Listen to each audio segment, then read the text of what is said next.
Welcome to Gardens and Galleries, where art and nature come together in perfect harmony. I'm Sage McClain, the Plant Collections Manager here at Cheekwood. And I'm Sarah Sperling, Vice President of Museum Affairs.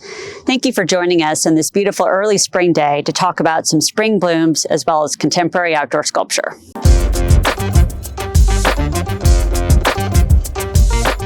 Here at Cheekwood, our daffodil collection features over 135,000 inventoried daffodil bulbs. The bulk of that collection is displayed in swaths on the Basham Daffodil Field. However, most of the gardens have a mass planting of daffodils in them.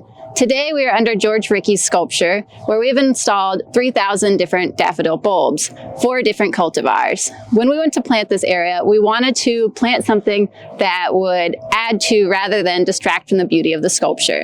Daffodils can be early, mid, and late season bloomers, so when we do a planting, we do a mixture of all different types.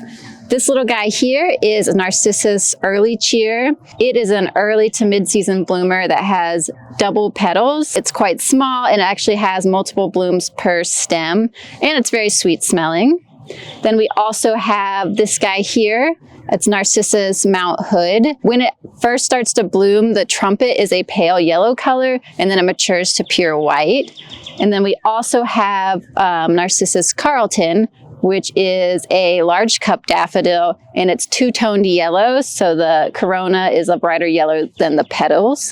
The 4th cultivar we have planted here is Narcissus Cheerfulness. It is a late season bloomer, so it's not flowering quite yet, but it will be in a couple of weeks. It's a double creamy white daffodil. Thanks, Sage. What a fun reminder that spring is almost here. Yes, and I love how the daffodils draw your eye up to the sculpture. Let's have a closer look at the George Rickey. We'll go up the hill and around the corner to the historic boxwood collection. Here we are in front of George Rickey's one-line horizontal floating sculpture. It was a partial museum purchase in 1997 and a partial gift of the artist. It was through his generosity in honor of his friends, Connie and Dan Landmark, that Cheekwood was able to acquire this wonderful piece of sculpture. There's wonderful documentation between Cheekwood, George Rickey, who was 93 at the time, and his studio about the acquisition of this piece for Cheekwood. There was talk about the newly yet-to-be-formed sculpture trail, which had yet to be established in the 1996 and 1997 correspondence that we have in our files. It was 2 years later, in 1999, that the Anne and Monroe Carroll Jr. Family Sculpture Trail was established here at Cheekwood. The sculpture itself was made by Rickey in 1994 and is characteristic of his later works as it is linear, reflective, and kinetic. On most days, like today, you'll see it slowly moving, turning like a needle on a compass, capturing the brightness of the sun, but also with its slender profile, almost invisible at certain angles. Rickey was a pioneer of kinetic, of moving sculpture, but unlike many of his contemporaries, he never incorporated electricity or motors. Instead, he relied on precise calibration and the wind to activate them. This graceful piece floats and dances with the currents of the wind. When asked about his sculptures, Rickey said, "I think it's important to make art you have to wait for.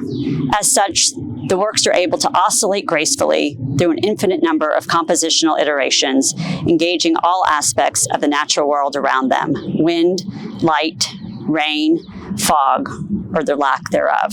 George Rickey was born in Indiana in 1907, but raised in Scotland. He was educated in art schools in both England and in France. He moved to the United States and worked as a painter and also taught for a number of years before making his first kinetic sculpture out of metal around 1950. Today, Rickey's work can be found in major art museum collections around the globe, including the Smithsonian's National Gallery, MoMA, and the Guggenheim in New York City, LA County Museum, and the Tate in London, among others. We are so pleased to have a George Rickey represented in our permanent collection of outdoor sculpture here at Cheekwood. Although it is not officially on the Carroll Trail, it is like many of those sculptures on the Carroll Trail where it creates a dialogue, a conversation between art and nature.